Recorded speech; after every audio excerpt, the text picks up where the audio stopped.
coming up. Your opening comments would lead someone to believe that teachers under this can punch a child in the face or strap them.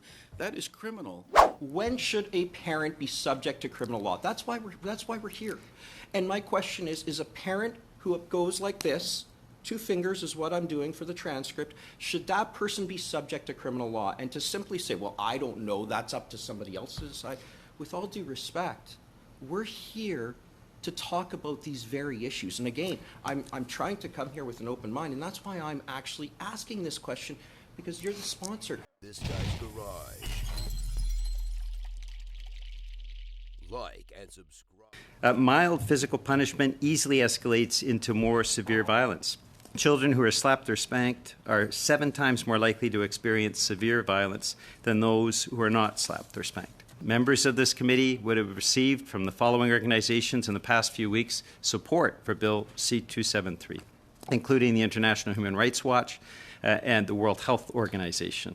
We also have a number of international individuals who have written to this committee expressing support for Bill 273. Fortunately, at a time when there is skyrocketing violence in Canada, car thefts up 300% in Toronto alone, gang homicides up 100%, a dangerous opioid crisis, and just 2 days ago, a case involving child sexual abuse thrown out because of a horrific case thrown out because of vacancies in the court system. And those are all matters for which motions have been put forward for study at this committee. Instead, we're studying a bill, your bill, that would criminalize the behavior and the actions of loving parents and teachers who are trying to provide a safe learning environment for their children.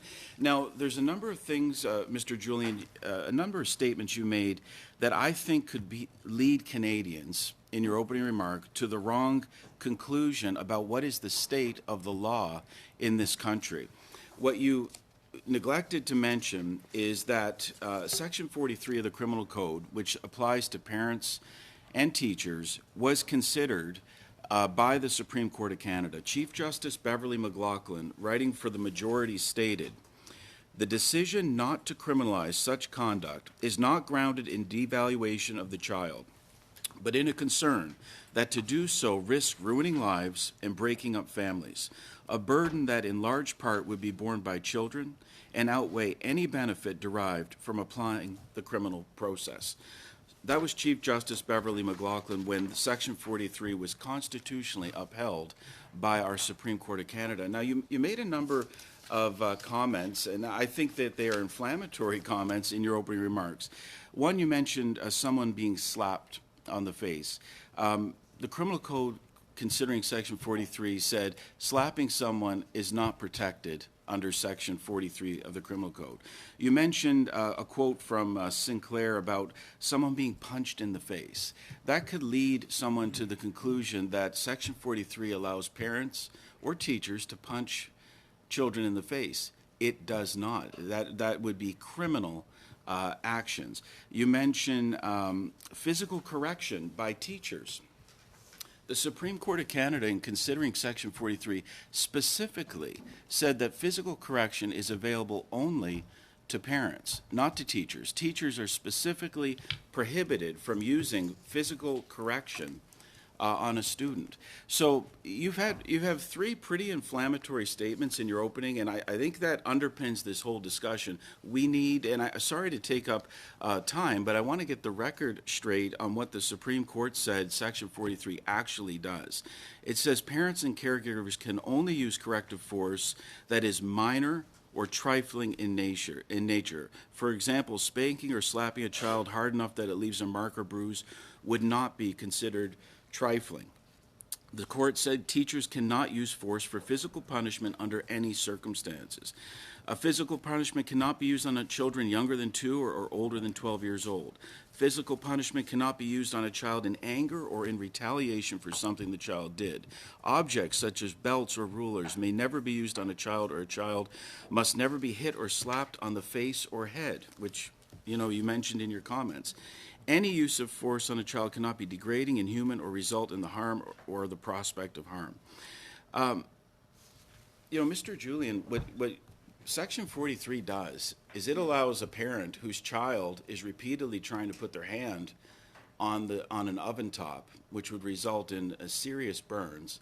It allows that parent, when the child refuses to obey any verbal commands, it allows the parent to maybe spank that child if that's how the parent chooses. It allows a teacher to break up a fight in their classroom. If you talk to teachers, and the teachers in my riding, they will tell you that there's increasing violence in the classroom. There's increasing situations where teachers have to intervene in violent conduct of students. Section 43 does not allow teachers to spank students, strap students.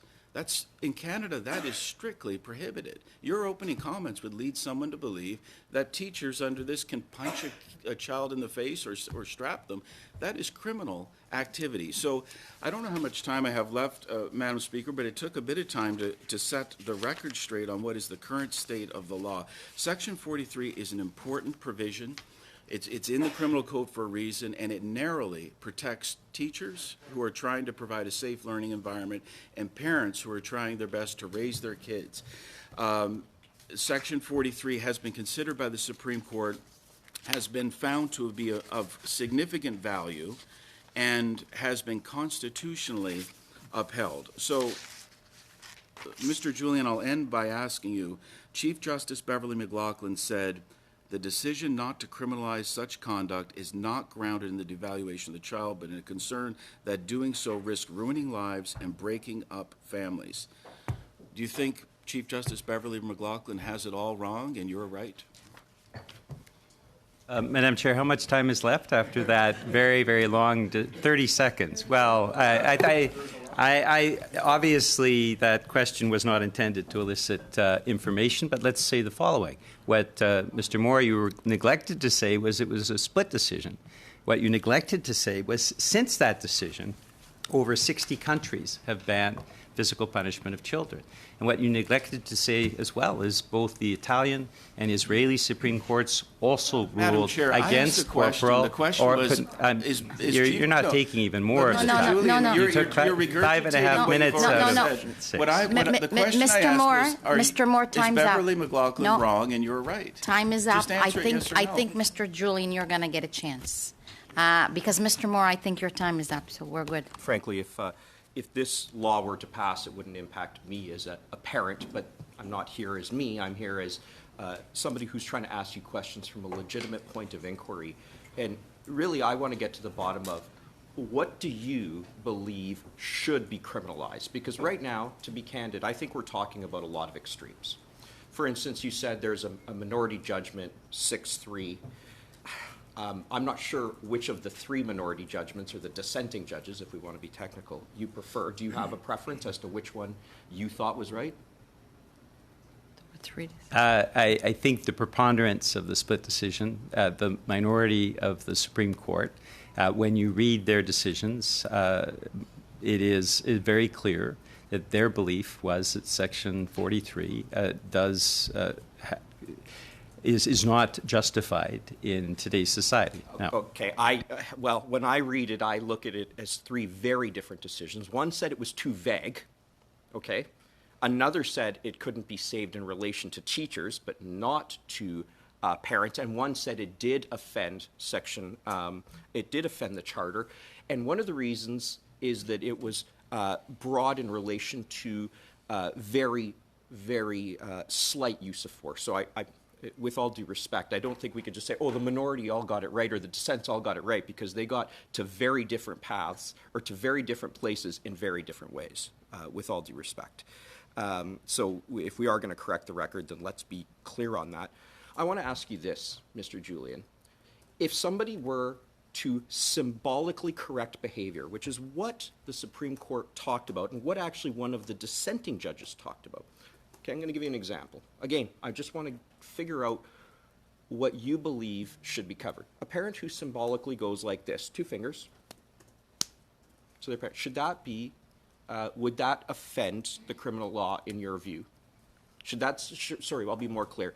Should that conduct be criminalized?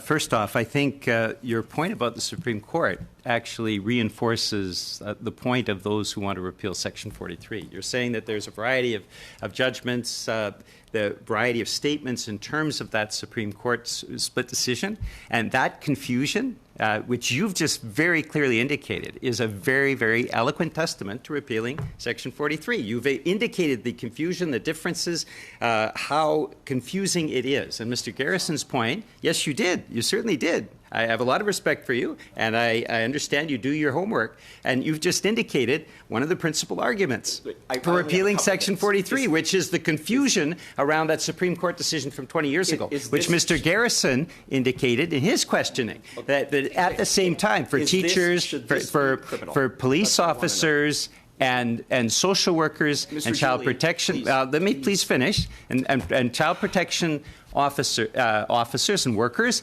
that confusion that you've just indicated is confusion that needs to be cleared up. Now, secondly, you're asking me to define the law, and that is not up to me. That you're asking a question, that is not up to me. We are putting forward a call to action, and the Truth and Reconciliation Commission put forward that call to action to repeal Section 43. And so you are asking me to parse or to put in place some kind of provisions or interpretations around the criminal code, and I've cited them. No, Section 27, Section 34, Section 35. Those are self-defense sections. I'm saying, when should a parent be subject to criminal law? That's why we're here. And my question is a parent who goes like this, 2 fingers is what I'm doing for the transcript, should that person be subject to criminal law? And to simply say, well, I don't know, that's up to somebody else to decide. With all due respect, we're here to talk about these very issues. And again, I'm trying to come here with an open mind, and that's why I'm actually asking this question, because you're the sponsor. Okay, so let me ask you back. Is that done in anger? Is it done in anger? Is it done in anger? It is, well... Is it done in anger? Is it done in a way that... it's done for correction. Is it done in anger? For correction. And what extent of force is used? And here again, you're proving my point. Because that's the extent of the force used. In anger? Well, no, you're demonstrating something that you are not defining. Are you using force? Is it in anger? What is the circumstances?